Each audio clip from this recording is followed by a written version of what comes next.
Hola a todos, bienvenidos a Filosofía de Película, yo soy Oscar. Quiero responder al video Dios existe de Adictos a la Filosofía. Video muy recomendable, de un canal muy recomendable, les dejo el link en la descripción. En ese video, Enric señala 15 argumentos teístas, que agrupa en tres categorías. 2 que definitivamente no lo convencen, 2 que no sabe y 11 que sí lo convencen. Personalmente no me convence ninguno de los 11 y de esto trata este video.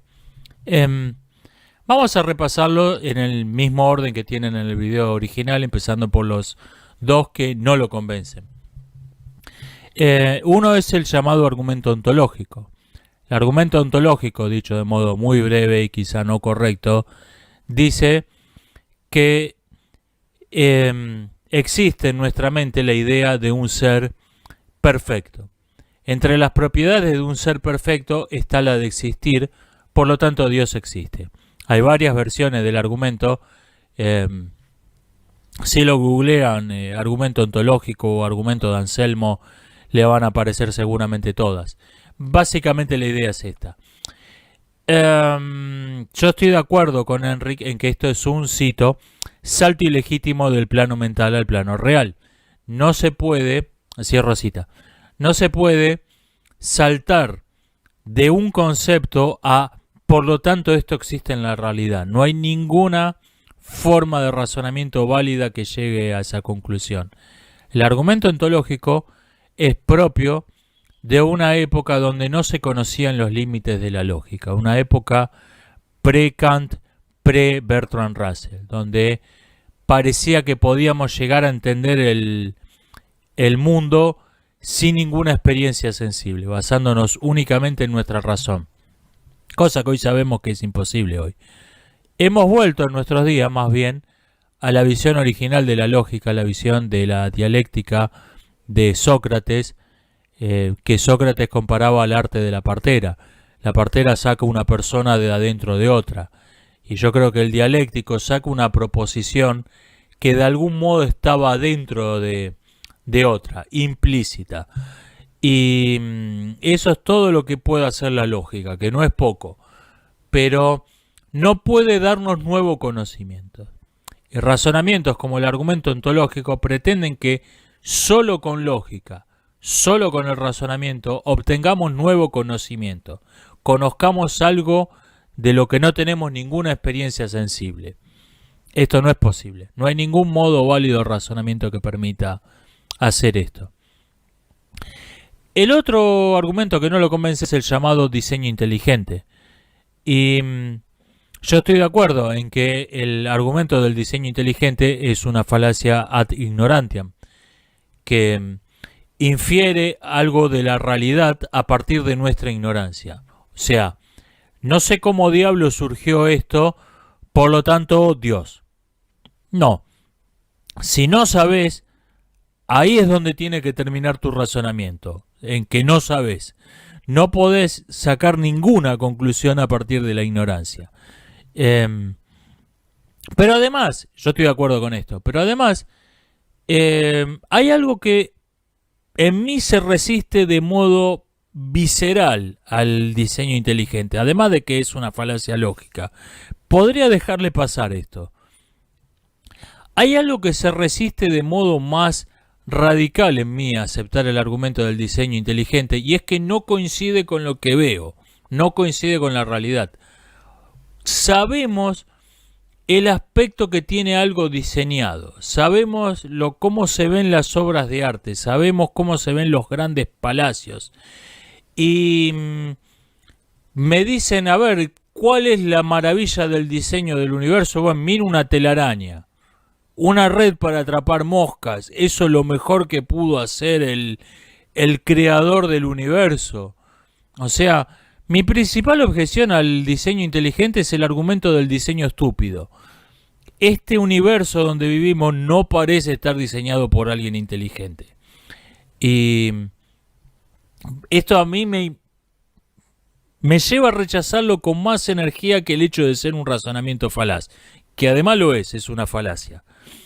En la sección no sé, Enric agrupa dos argumentos vinculados a la ética. Uno, el argumento moral, que exponen estas palabras: Si Dios no existe, entonces no existen valores morales objetivos. Pero existen valores morales objetivos, por lo tanto Dios existe. Y el llamado argumento del mal, que no es exactamente el mismo, que es, para que el mal exista tiene que existir el bien, etc. Y volvemos al argumento moral. Bien, yo creo que hay en el argumento moral, yo creo que hay una sutil falacia del equívoco, que está en la palabra objetivos. Si Dios existe, existen valores. Si Dios no existe, entonces no existen valores morales objetivos. Yo creo que objetivo está siendo usado en dos acepciones distintas en este razonamiento, que son sutilmente distintas. Objetivo se usa como sinónimo de absoluto y objetivo se usa como sinónimo de trascendente. El resultado es análogo a decir: los bancos son buenos lugares para sentarse, el ICBC es un banco, por lo tanto el ICBC es un buen lugar para sentarse. Solo que se nota menos en este caso. Absoluto significa que algo existe por sí mismo, que algo no necesita de otra cosa para existir, no es relativo a otra cosa, no depende de otra cosa. Eso es absoluto. Yo estoy totalmente de acuerdo en que existen valores morales absolutos. Trascendente significa que algo existe con independencia del mundo empírico, del mundo que conocemos, que trasciende la experiencia, está más allá del mundo que conocemos, del mundo real.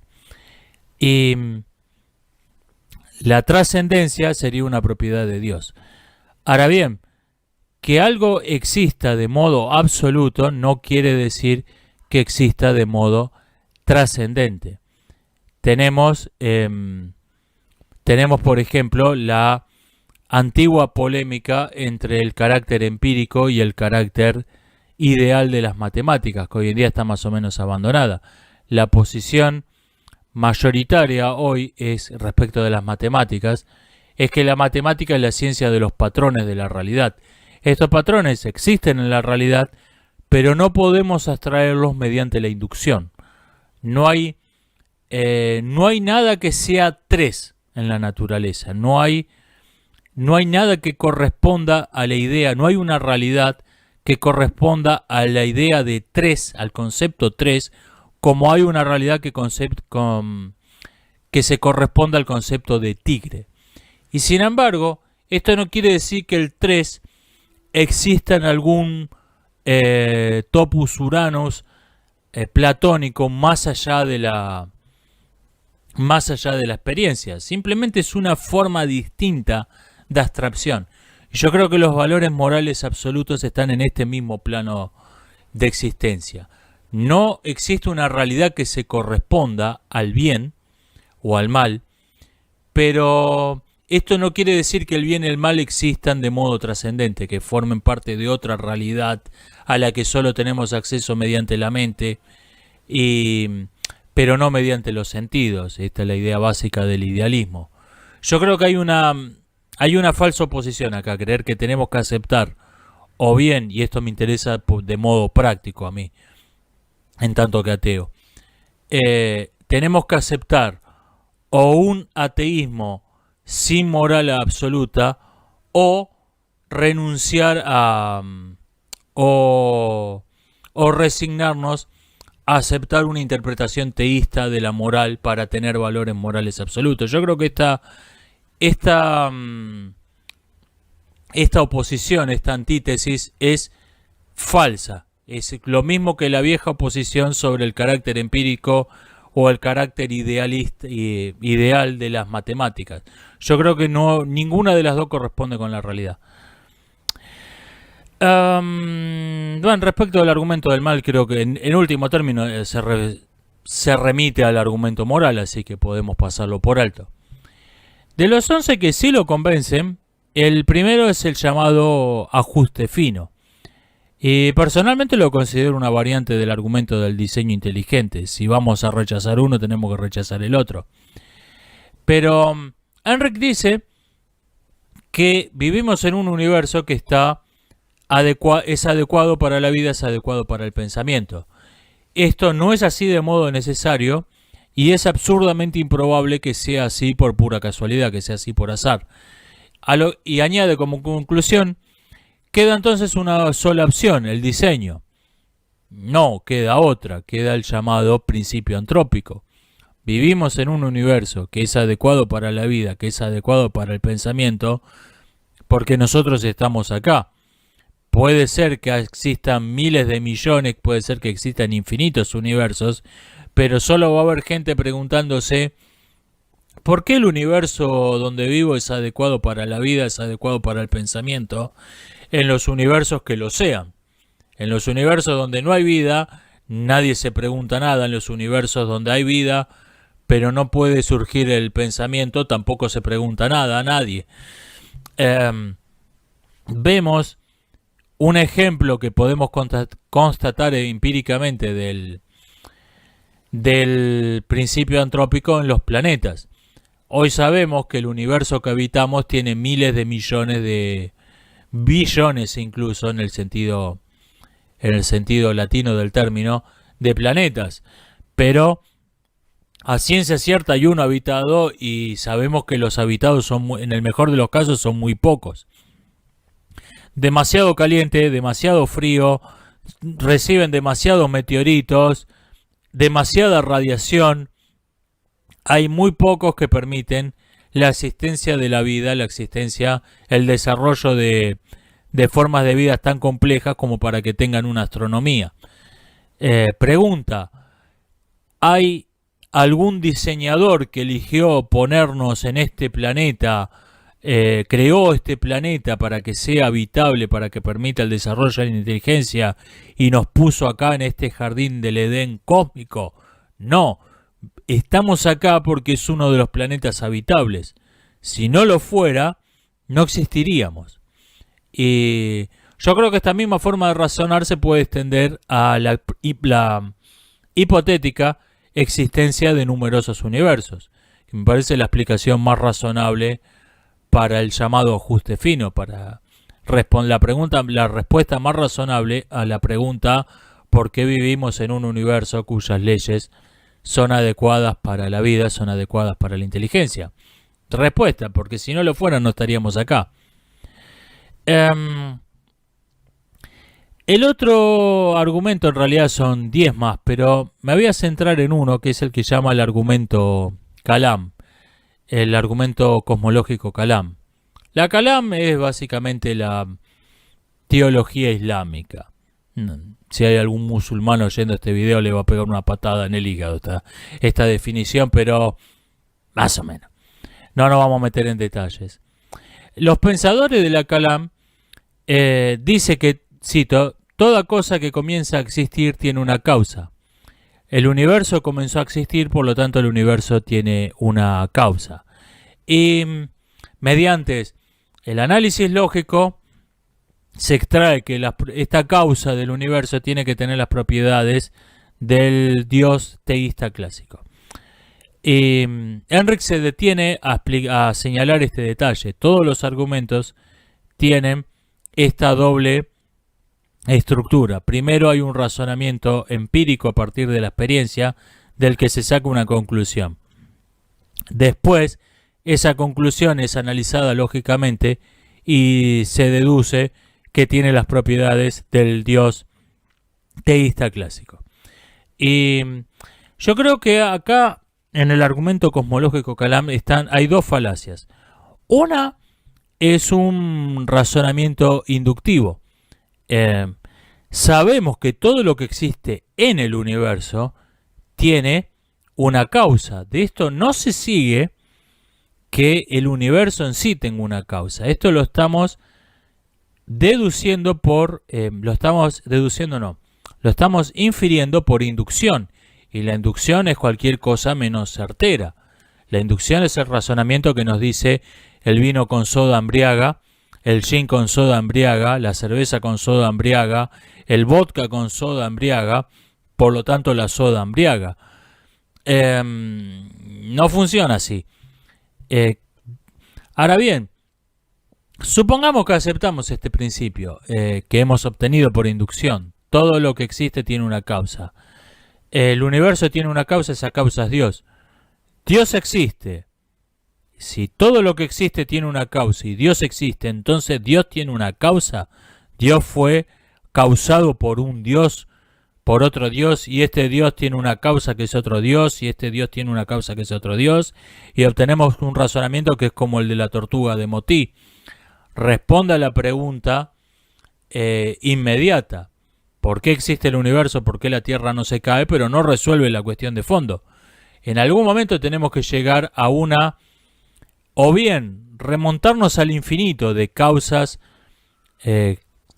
con causas, con causas, con causas, o bien en algún momento decir, bueno, esto no tiene una causa, digamos Dios, esto simplemente existe y ya. Y entonces quedan dos problemas, dos preguntas.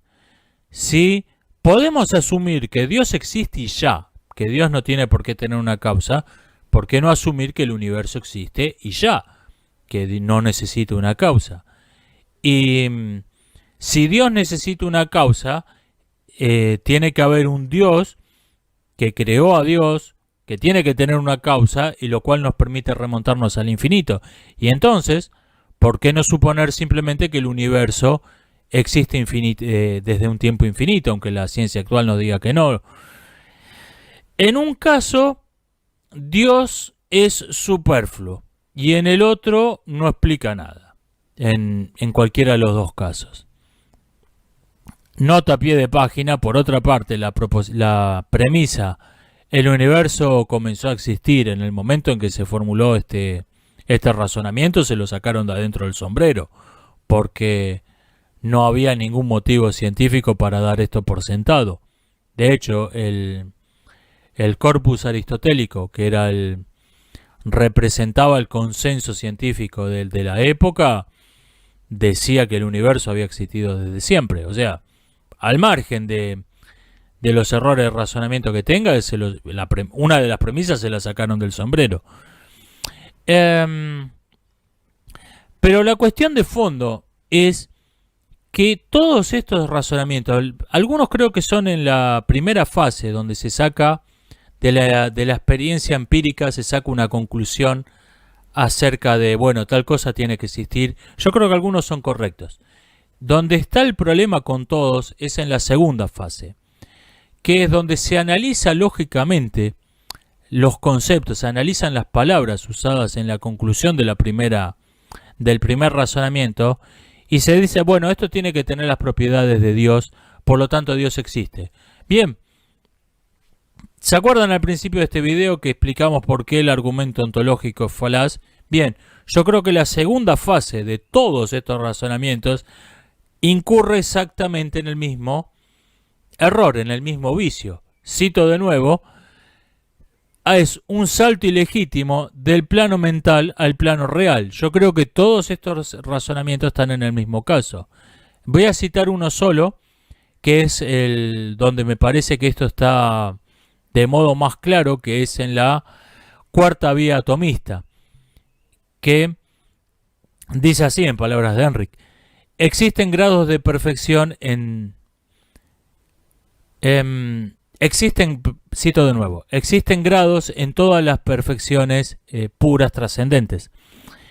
Y yo creo que inferir de esto, que por lo tanto existe un ser perfectísimo que las tiene todas en su plenitud, es el mismo caso que el razonamiento ontológico. Existe un ser perfectísimo como concepto, existe como idea, existe en el plano mental. No podemos deducir de ahí, no podemos inferir que existe tal ser en el mundo real, que tiene existencia real. No, el razonamiento no nos permite eso. Y de hecho incluso hay perfecciones, hay virtudes que implican la limitación, como son la belleza, que implica la medida. No me puedo imaginar cómo podría ser bello un ser infinito. O la bondad.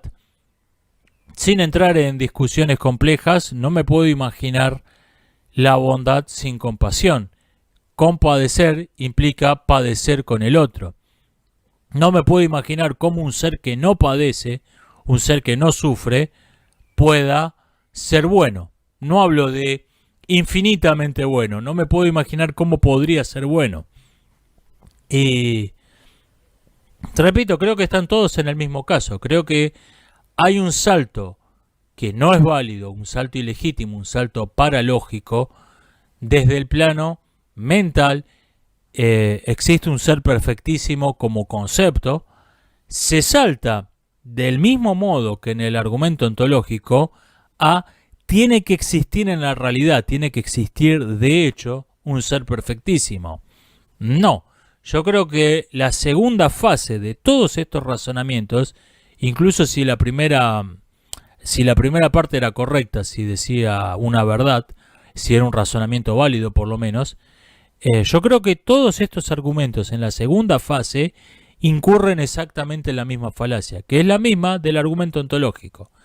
Quieren sacar de un concepto, de una palabra, de una idea, quieren sacar una conclusión acerca de algo que no conocemos por la experiencia, a lo que no podemos acceder con los sentidos. La lógica no nos permite eso. Así que eso ha sido todo por hoy, nos estamos viendo, hasta la próxima.